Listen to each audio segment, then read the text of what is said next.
Halo cuy, selamat datang di dunia otomotif, di mana dominasi Jepang sudah jadi hukum mati. Tapi tunggu dulu, ada satu nama yang tiba-tiba datang dari Tiongkok. Bukan lagi motor mocin, murahan tahun 2000-an. Namanya CF Moto. Mereka datang bukan untuk ikut meramaikan pasar Matic, tapi langsung menantang di ring tinju kelas premium. Pertanyaannya, kenapa CF Moto, merek asal Cina, bisa bersaing di pasar Indonesia yang dikuasai oleh Honda dan Yamaha? Dan kenapa motor mereka seperti 450 SR atau 400 MT layak Anda miliki?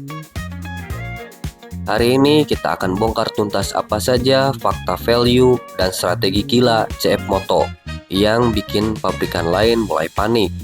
Kita akan analisis dari desain, performa, fitur, hingga strategi harga. Siap? Mari kita bedah. Kolaborasi dan kualitas Eropa, CF Moto punya secret weapon. Mereka adalah mitra resmi pabrikan super premium Eropa, yaitu KTM Austria. Kerjasama ini bukan hanya tempelan, tapi transfer teknologi. Mesin 800 MT itu berbagi platform dengan KTM 790. Artinya, Anda mendapatkan DNA performa dan rekayasa Eropa, tapi dari pabrikan Cina. Lihat desainnya, agresif, modern, dan sangat futuristik. Ini karena CF Moto menggandeng Kiska Design, rumah desain yang sama yang merancang hampir semua motor KTM. Jadi, motor Anda terlihat sekelas KTM, Ducati, atau BMW, bukan motor Cina biasa. Desain yang mahal kini jadi terjangkau, di mana pabrikan Jepang masih pelit-pelit memberi fitur. CF Moto Royal, Anda akan temukan full TFT display, ABS dual channel, bahkan traction control system atau TCS pada model tertentu, dan splitter clutch yang wajib ada di motor sport. Semua itu disajikan sebagai standar. Mari kita ambil contoh nyata CF Moto 400 MT. Motor ini menggunakan mesin 2 silinder 450 cc.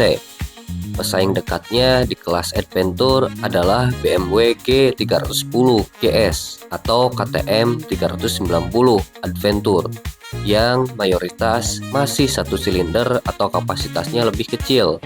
Harganya, CF Moto 450 MT dibanderol di kisaran 150 sampai 160 jutaan. Ini harga yang sangat mengancam rivalnya dengan spesifikasi yang jauh lebih tinggi.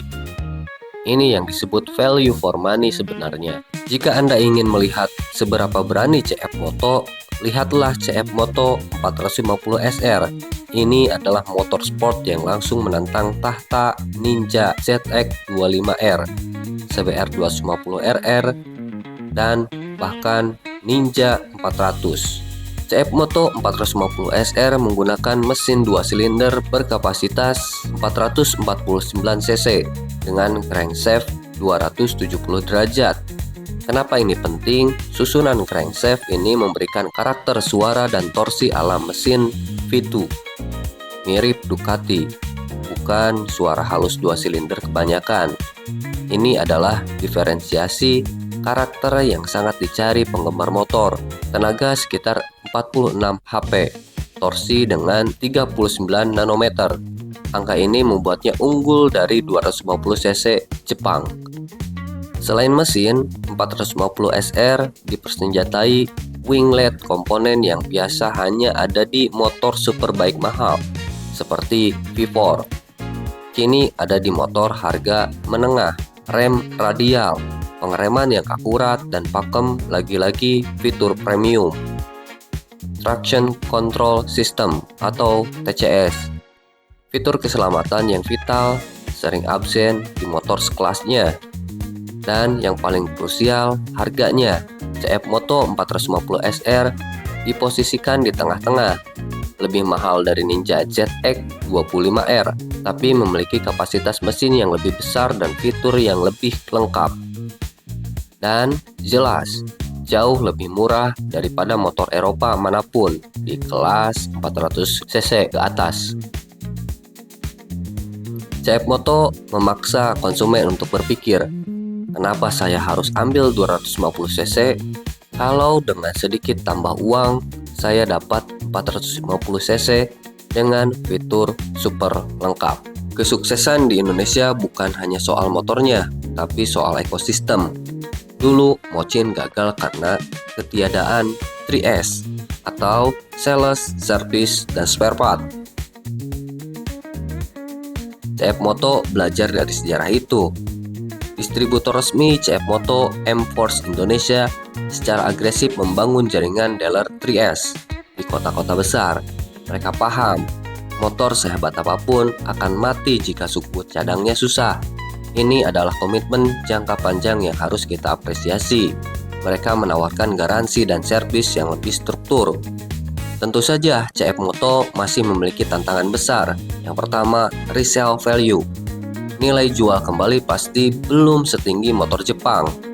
Ini adalah resiko yang harus diterima oleh konsumen. Yang kedua, stigma made in China.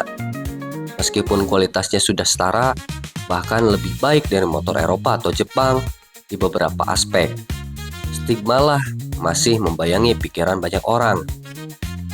Mari kita simpulkan analisis kita. Yang pertama, motor Jepang tetaplah raja mass market. Mereka adalah pilihan logis untuk transportasi harian. Kedua, motor Eropa tetap luxury brand dengan prestis tidak tertandingi, hanya untuk kalangan hobi. Sedangkan untuk CF Moto adalah anak baru yang paling mengancam di segmen premium value. Mereka menawarkan produk yang memaksa pabrikan lain menaikkan standar fitur atau menurunkan harga. CF Moto tidak menjual motor murah. Mereka menjual motor mahal dengan harga yang lebih masuk akal. Mereka sukses di Indonesia karena mereka menanggapi dua kebutuhan pasar. Yang pertama, ingin tampil beda dengan desain premium. Dan yang kedua, ingin fitur canggih, TCS, ABS, TFT tanpa harus menjual ginjal. Ini adalah era baru bagi motor Cina, dan CF Moto sedang memimpin invasi dengan value yang sulit ditolak. Tulis pendapat kalian di komentar. Sampai jumpa di video selanjutnya. Bye.